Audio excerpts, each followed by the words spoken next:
yang menghasilkan manajemen konflik di dalam kehidupan kami orang Papua bahkan masyarakat Aceh. Siapa yang harus bertanggung jawab?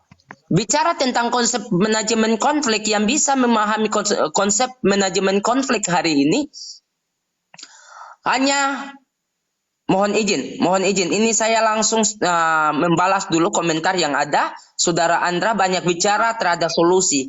Kita seorang kritikus. Kita mengkritik program-program pemerintah, saudaraku Andra.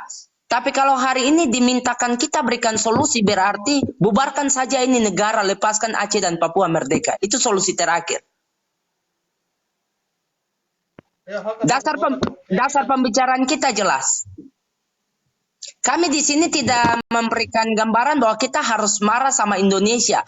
Ideologi yang ada pada saya adalah ideologi Pancasila.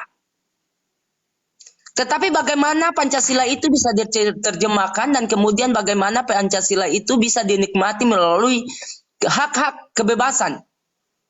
Tentu kita harus memahami bahwa kita memiliki pemikiran yang sama.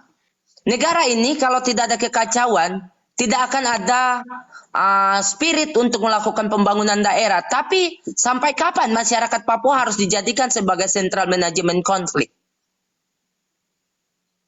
Manajemen konflik yang sengaja dibuat hari ini di daerah Papua dan Aceh lebih khusus adalah bagian dari bagaimana negara mendesain supaya ada perhatian. Nah, kepentingan negara membuat masyarakat menjadi geram. Akhirnya masyarakat Papua minta merdeka. Tetapi dalam pelaksanaan kemerdekaan sesuai dengan apa yang menjadi keinginan masyarakat Papua dan Aceh lebih khusus, tidak mampu diterjemahkan oleh pemerintah.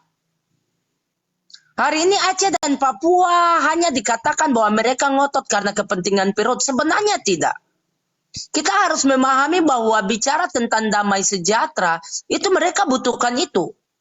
Tapi kalau bicara tentang damai belum tentu sejahtera, tapi kalau bicara tentang kesejahteraan sudah tentu ada damai di dalamnya.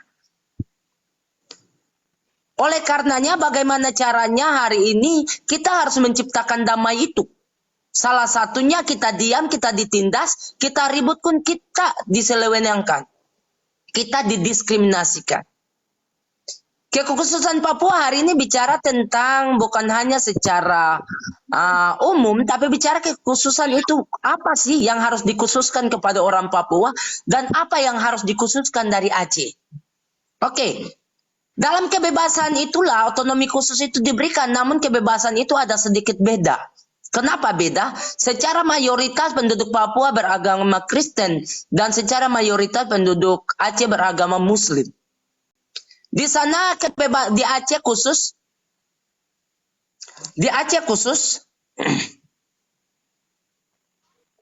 konseptualnya harus jelas, Bang. Iya, kalau bicara konsep berarti begini, Bang.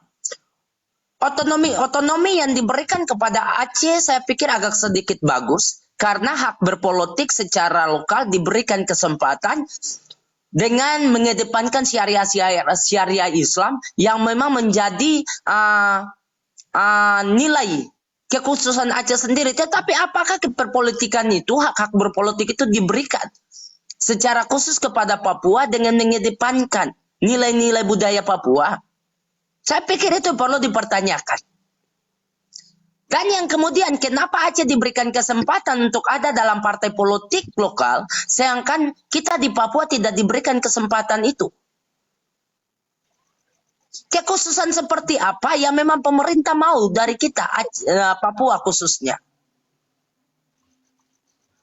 Data riset saya membuktikan bahwa dari 100% otonomi khusus, yang dinikmati hanyalah kalangan ekonomi menengah ke atas. Karena mereka punya manajemen manuverring yang luar biasa dalam sistem pemerintahan. Lalu bagaimana dengan masyarakat yang kecil? Kalau bicara tentang Aceh dan Papua, saya pikir di daerah Aceh tidak terlalu eksploitasi. lahan-lahan pertanian. Tetapi kalau di Papua, dataran Papua yang 100% milik orang Papua, hari ini tinggal 36,17% milik orang Papua. Sisanya dieksploitasi oleh kepentingan-kepentingan pemerintah.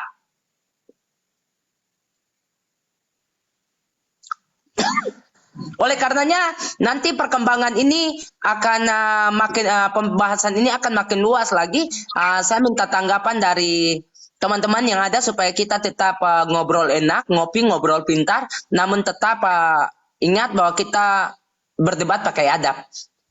Sementara kembalikan dulu. Lanjut John, lanjut aja. Kita baik, terima kasih Bang John.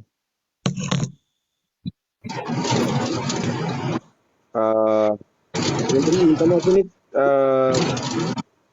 di layar saya ada tulisan terkait topik, jadi saya itu dulu topiknya, tapi kita lanjut. Mungkin ada tambahan dari Rafal terkait dengan yang disampaikan oleh aja, biar teman-teman kita, saudara-saudara kita yang di Aceh bisa paham kondisi yang ada di Papua seperti apa. Mungkin Brother Rafal ada tambahan, silakan.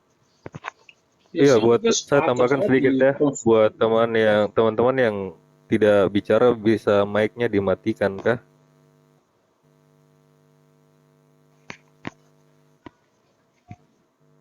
Iya, terima kasih. Silakan Brother Rafal.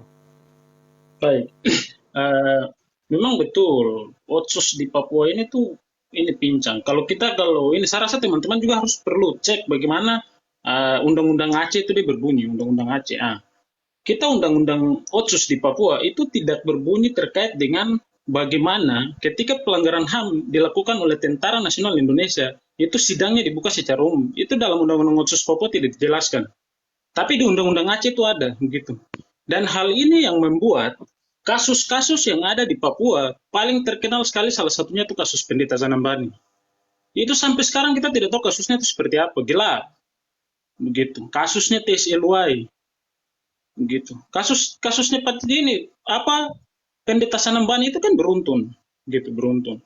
2 orang hilang, dia cari-cari, kemudian dia juga hilang. Tapi kasusnya itu gelap sampai sekarang, tidak ada yang tahu.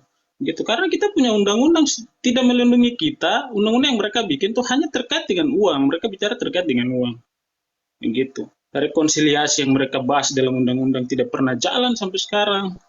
Pengadilan HAM yang mereka bicara dalam itu tidak pernah dijalankan sampai sekarang. Jadi Papua ini otsus itu hanya berbicara tentang uang. Anak bayi yang dikasih uang besar, terus terserah sudah kamu beli apa, kamu pakai salah ke apa, nanti setelah ujung-ujungnya ada kesalahan dulu baru dapat pegang belakang-belakang gara-gara politik. Gitu. Kalau menyimpang sedikit dari negara, mereka kasih uang pakai bebas. Selama 20 tahun otsus berjalan, di pengawasan terhadap demo otsus itu biasa-biasa saja, tidak terlalu ini. Kita sendiri orang asli Papua kapan dengar ada kasus korupsi dan otsus yang besar yang kita tahu, padahal tidak ada pembangunan yang signifikan yang kita lihat di Papua ini terkait dengan otsus. Hanya mereka baku tipu saja di Jawa bilang BBM di Papua 1 harga, Jokowi sudah bangun jalan kiri kanan. 1 harga di mana yang kamu pakai alat kampanye dengan bahasa-bahasa seperti begitu. Datang ke Papua baru lihat kondisi realnya seperti apa di sini. Tidak beres negara ini, bikin orang Papua bikin. Jadi mereka tuh hanya serakah untuk kita punya tanah air. Orang Papua tuh warga negara kelas 2 sampai detik yang ada nih. Kurang lebih seperti begitu.